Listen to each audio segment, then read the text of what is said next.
Ladies and gentlemen, the President of the Republic of the Philippines, His Excellency Rodrigo Roa Duterte.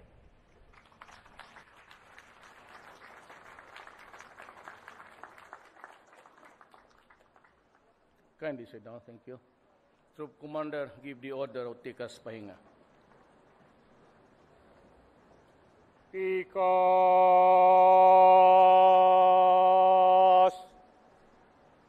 Ha! Tikas. Ha! The Vice President, Leni Robredo. This is my first time to meet you personally.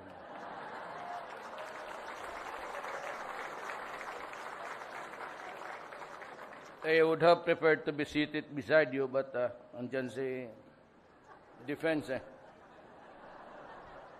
President Fidel V. Ramos, the first Filipino who journeyed to Davao City to ask me to run for public office and presidency. And he said to me, "You run because it is high time that Mindanao should have its president." Maraming salamat sa iyo, sir. Secretary Delfin Lorenzana, we were together in Davao many years ago. And, well, of course, that is why I chose him. Kasi yung kilala ko. Yung iba, hindi ko kilala. So, Lieutenant General Glorioso Miranda, sir, please sit down, sir. Napapahiya ako. Bishop Leopoldo Tumulak, the members of the diplomatic corps, major service commanders, and the men and women of the armed forces of the Philippines, members of the foreign armed forces attaches, fellow workers in government, my beloved countrymen. Alam mo, the first job of a president is not to go to war, but rather to bring peace to his land. So even before I was already proclaimed, but before assumption of office, I was busy going around Mindanao and talking to a lot of people to bring about peace in our land. Started with the left and with the NPAs, and we got a favorable answer from the leaders, including Maria Sison, Jose Maria Sison.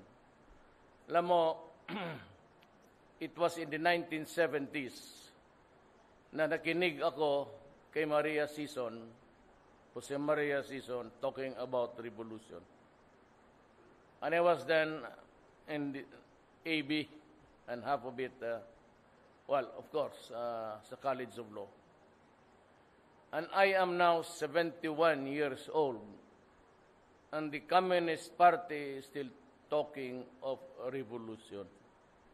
Kaya sinabi ko sa kanila initially, anong gusto ninyo sa bayan natin? I was a student, ako lolo na ako ngayon, at naging presidente pa. I don't know really why.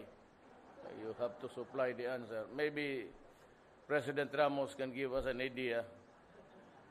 Well, we got this favorable response from the outside, and we started to talk.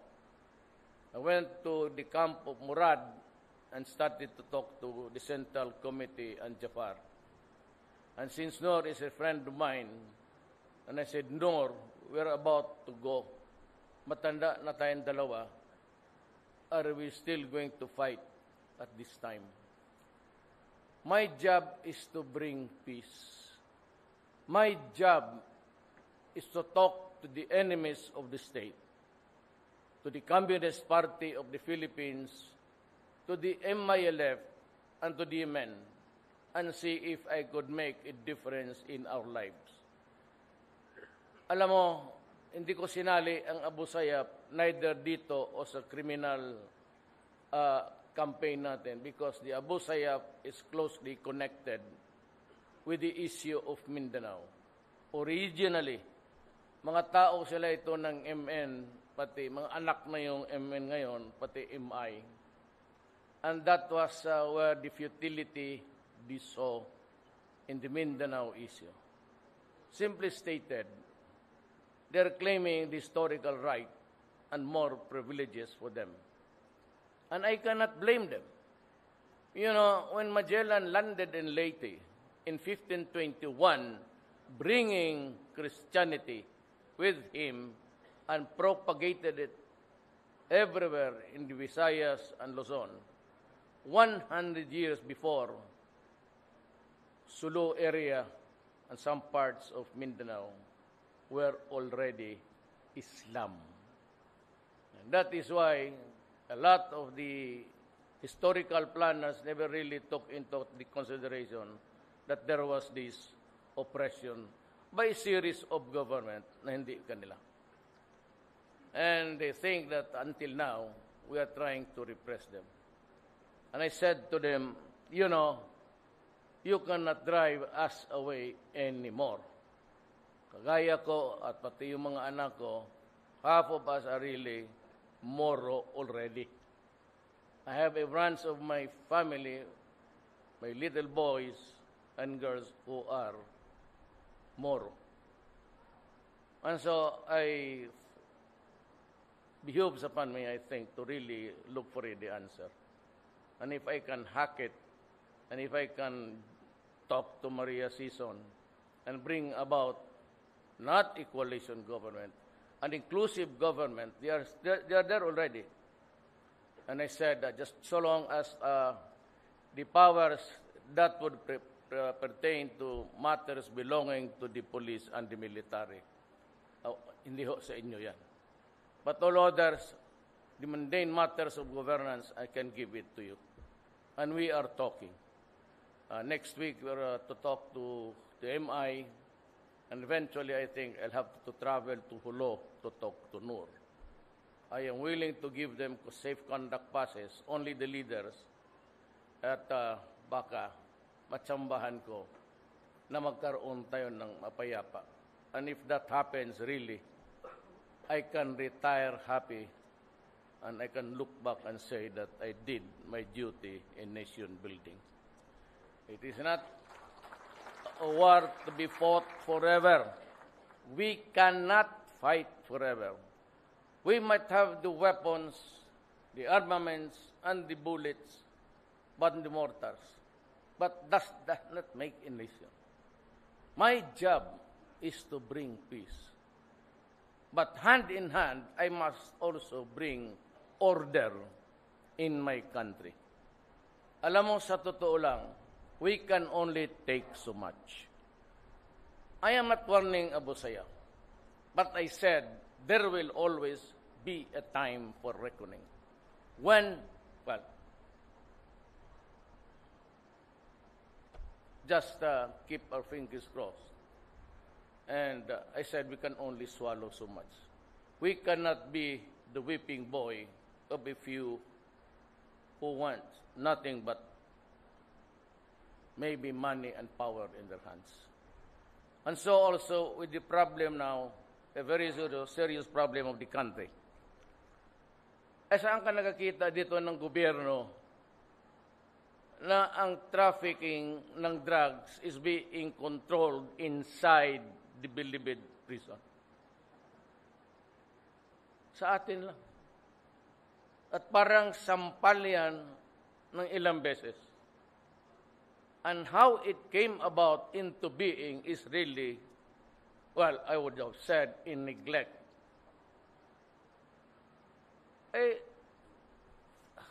How can it happen na kung mag-inspection ka sa Bilibid, you have to ask permission from the idiots inside?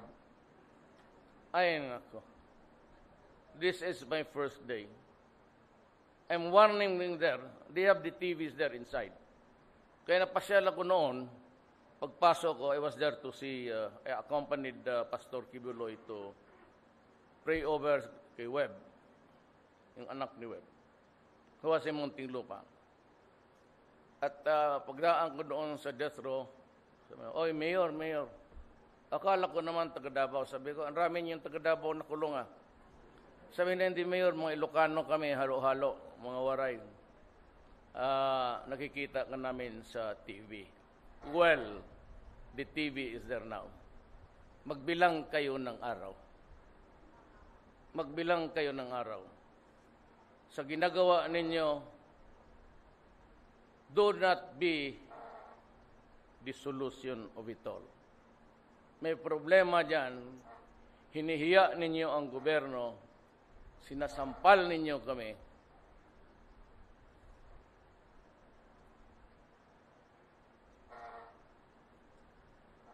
Magbilang kayo ng oras. Ayoko ng araw.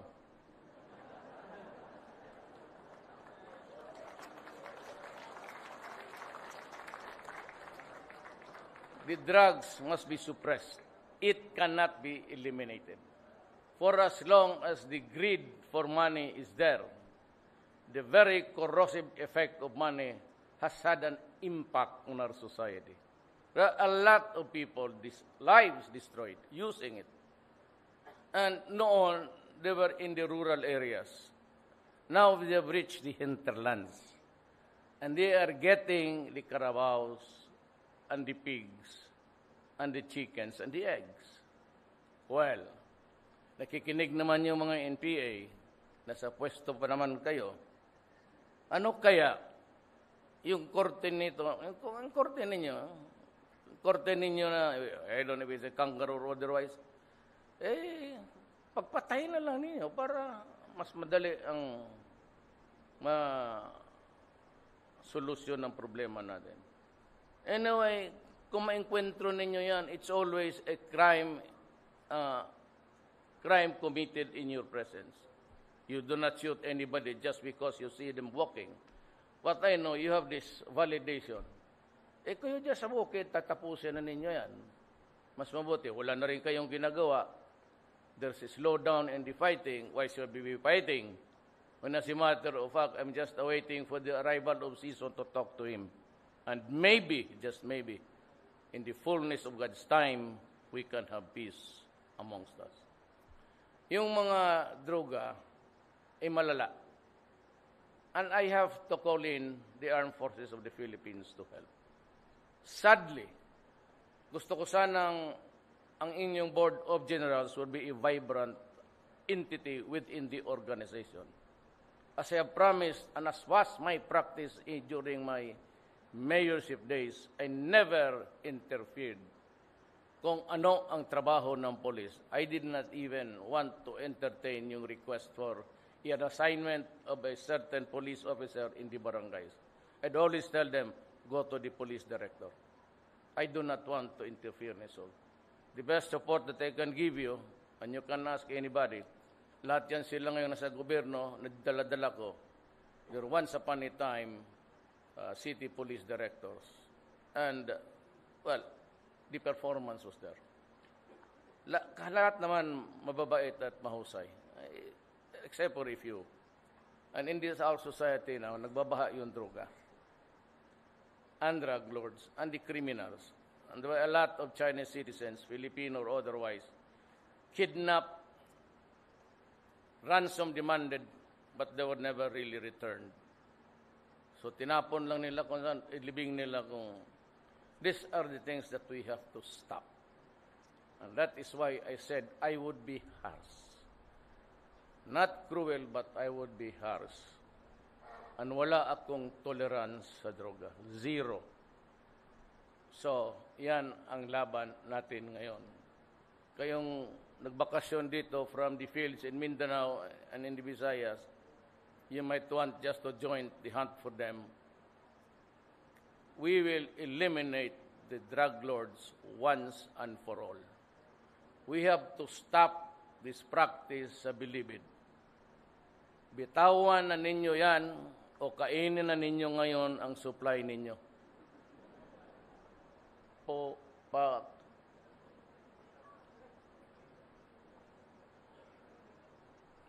Nawala na talaga ang pasensya ko sa inyo. Iniinsulto ninyo kami. Hinuling ko nga kayo sa Davao kasi nagluluto kayo ng siyabo. Hindi ko kayo pinatay dahil magalit ang human rights. Dinala ko kayo dyan sa Muntinlupa after conviction at pagdating dyan, nagluluto na naman ng siyabo. Anong klase?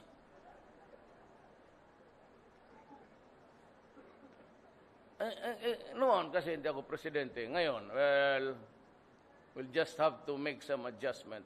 You know, there is always a time for everything. There is always a time for you to make money and make a mockery out of our laws.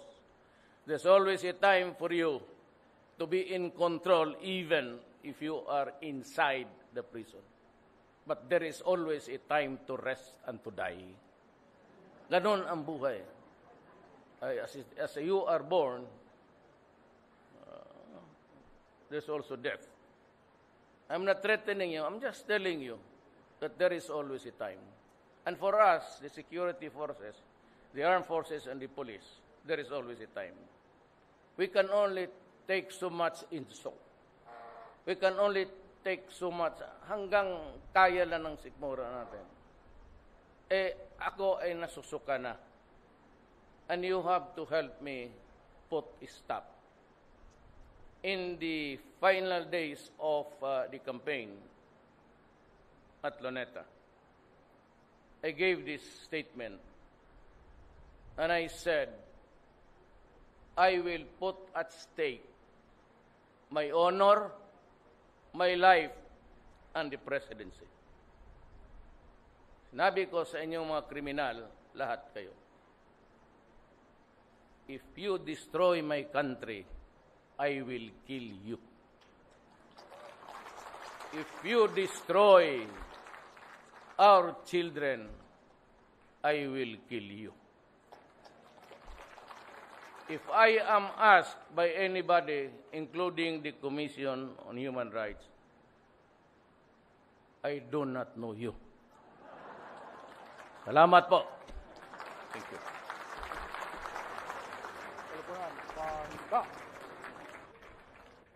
Thank you very much, Mr. President, for your message, sir.